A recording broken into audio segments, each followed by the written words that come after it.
by the 1800s, almost all Native Americans east of the Mississippi River had taken on European names. Had taken on European names. Had taken on European names. Welcome to the Aboriginal channel.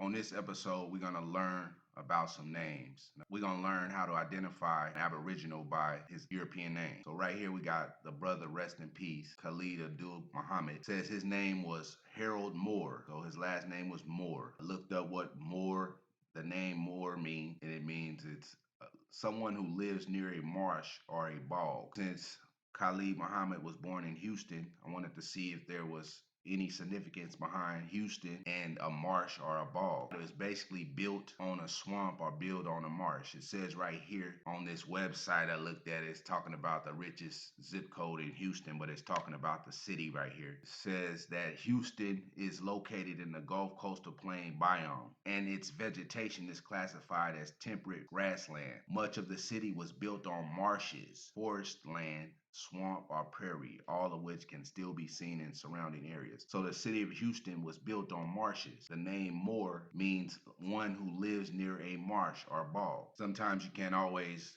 pick out the name based on it. It could be a religious name, or it could be named like this, Johnson, which doesn't depict a part of the land or anything like that. So basically how I would try to find out if this brother was part of this a tribe was, I would say, okay, where's he from? They called him the Galveston Giant, and he was 6'1.5" tall. Okay, so I'll look at the Aboriginal people that originated in Galveston and see if in some way did they fit his, or did he fit their physical description. So we'll go over here, we'll see Galveston right down south of Houston right here by Louisiana, right there on the water. Then you got to look at the tribes map. It says the Caracalla right there. So the Caracalla, I wanted to know how tall the Caracalla was. It says many of the Caracalla warriors were over 6 feet tall. It says remember the Caracalla men were often over 6 feet tall. Next up is the Honorable Elijah Muhammad, may he rest in peace. His name was Elijah Robert Poole at birth. Now to go see where he was born, it says Sandersonville, Georgia. Andersonville, Georgia is right here in the state. And if you look at a tribe's map, that would be the Creek Indian Territory. So he grew up he's from the Creek Indian Territory. His last name is Poole. Poole name meaning, it says right here that it means a small lake or stream. Down here it says a name given to someone who lived by or near a small lake or stream. The Creek Indians were known as Creeks because they lived around the creek. Now, is a stream a creek? Because right here, a stream is slightly larger than a branch and can still often be called a creek. Well, we all know this brother right here from the movies. His name is Keith Stanfield. Stanfield means stony field. Brother was born in San Bernardino, California. When you look at San Bernardino, you'll see that the whole city was built on rock. As because of their large, steep rise above the surrounding terrain, the San Bernardinos, meaning the mountains, have been subject to great amounts of erosion that have carved out numerous river gorges. Rocks and sediment from the mountains are deposited on the surrounding valley floors as massive alluvial fans. So the whole area is a field of rocks. We're moving on to Corey Holcomb from the 5150. Says he was born and raised in Chicago, but he's really from Alabama, right around Selma. And right here in Selma, Alabama area, they have a place called Valley Grande. You look at Holcomb, the word Holcomb, it means deep or hollow valley. So it could be a coincidence, but I don't really believe in coincidences. I just try to look at if the name connects to where the person originates from. And like I said, his name means deep valley. And Selma has this place right here called Valley Grande. Here we got Wesley Snipes. Wesley Snipes was born in Orlando, Florida. His last name means to aim and shoot with great precision. Now, Orlando, Florida is right here on the map. When you go look at a tribe's map of Florida, that's in the Timucua territory. So Wesley Snipes was born in Timucua territory, and his last name is Snipes, which means to aim with precision, to aim and shoot with great precision. So right here is the Jacksonville Historical Society right here talking about the Timucuan warfare. Right down here it talks about the implements of war, and down here it says the most popular weapon for fighting and hunting though was probably the bow and arrow. It says according to the Spanish, a Timucua arrow could penetrate a horse lengthwise, almost from the chest to the tail. Shot from a distance of 80 feet, an arrow also could pierce 2 coats of chain steel, the armor worn by both soldiers and their horses. It says to add to Spanish woes, the braves could accurately shoot an arrow up to 200 paces. So that's why Wesley Snipes' name is Snipes, and he's from Orlando, where the Timucua was masterful with the bow. Next up is Chris Webber. Right here it says he's born in Detroit, Michigan. Tribes in Detroit, Michigan was Ojibwa, Ottawa, and Potawatomi. His last name, Webber, it means it's an occupational surname meaning weaver, someone who weaves, or a maker of cloth. So the tribes will go with Ojibwa and ask the internet if they have anything to do with weaving. So I asked them, were the Ojibwa Indians accustomed to weaving? It says finger weaving is an ancient tradition for the Ojibwa peoples. The name Ivor, like Iverson, Ivor means archer or bow warrior. The last name Dunn, it means a dark colored person or someone with dark hair or skin. MacDowell, Mac means the son of, so Dow means the son of a dark stranger. So MacDowell means the son of a dark stranger. Long, that last name is a nickname for a tall person, which is significant to the Aboriginal Americans because they were the tallest people in the world in the 1800s. The last name Ford means a shallow place in a river or stream allowing one to walk or drive across. So all those last names with the Ford refer to a river. And the river is what the Aboriginal American lived by. The last name Bolden means a dweller by the top of the hill. The last name Knowles is a topographic name for someone who lived at the top of a hill or a hillock. The last name Hill is a topographic name or place name for one who lives on or near a hill. Arbery, like Ahmaud Arbery, rest in peace, dweller at an earth fortification. The name Berry derives from Byrig, means a fortified place. The name Burgess, it says it means an inhabitant and usually free man of a fortified town. It's also spelled Burgess. This name is kind of unique because it's particular to Louisiana. It says the Burgess name, says in 1840 there were 52 Burgess families living in Louisiana. This was about 98% of all the recorded Burgesses in the USA. Louisiana had the highest population of Burgesses families in 1840. And remember, the name means a freeman of a fortified town. And that's what Aboriginal Americans had throughout the land, fortified towns, banks. It means the edge of a... The last name Washington, which most of us have this last name in our family. It means the Washington place name itself is derived from the Old English personal name Washa, which means hunting, combined with the locative suffix ton, meaning settlement. So Washington means hunting settlement. The last name Williams, it means resolute protector or strong-willed warrior. The last name Turner is an occupational name for somebody that worked with wood or decorated furniture. The last name Manning means strong or valiant. Valiant means brave, fearless, courage. That describes an Indian. The last name Dudley, it means the people's field. Or up here it says a person who lived in a woodland or something like that. The last name Hall means a spacious residence, or it's like a topographic name for someone who lived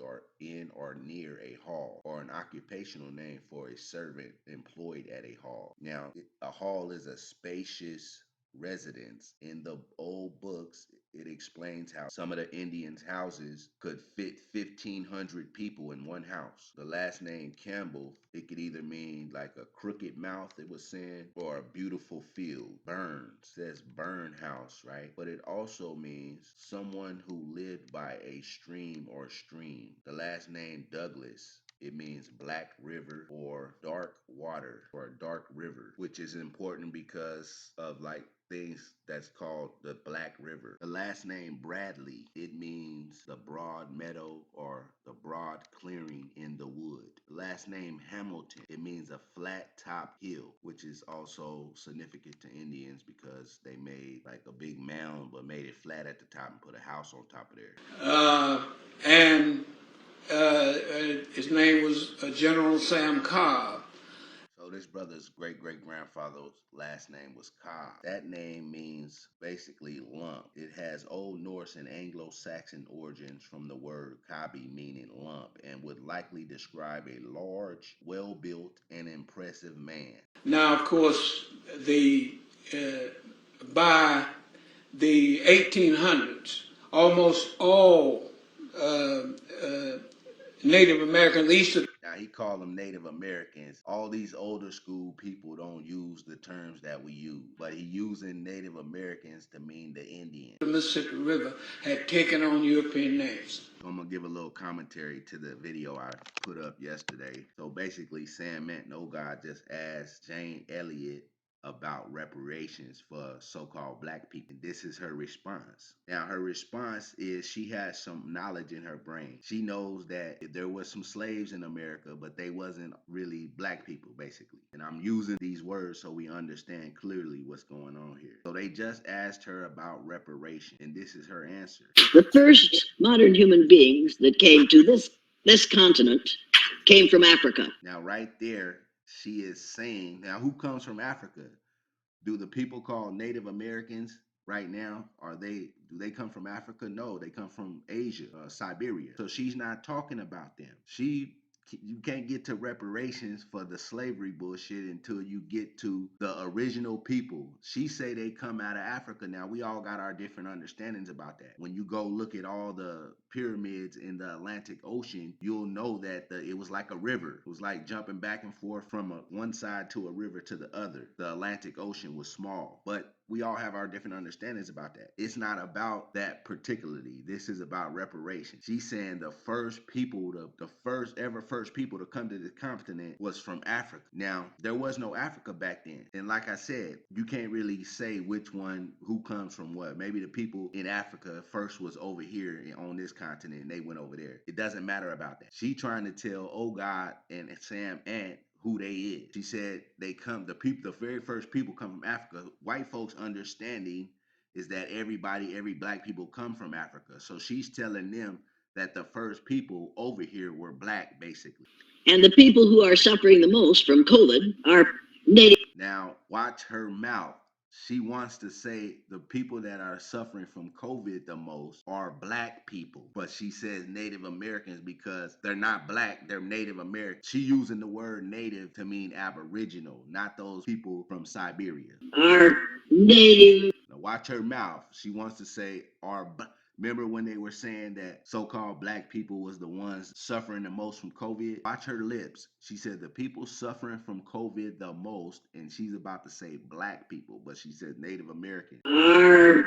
See her lips? She about to say black people, and then she switched it up and said Native American. Native Americans who came from Africa are Native Americans who came from Africa. Now, she just told them that Native Americans came from Africa. From her understanding, all the black people or the swarthy, dark-skinned people on the earth come from Africa, from her point of view. So she's trying to tell them that the Native Americans, the original people on this continent, were black. She said the Native Americans are from Africa. Understand what she's trying to get at. The Native Americans we know are from Siberia or on the Bering Straits type of thing. Now, if you're going to give reparations, we better start giving reparations to the people whom we raped, killed, murdered in various ways, and whose land we took. Now, she said killed and murdered in numerous ways. Killed and murdered mean the same thing. She said killed and murdered because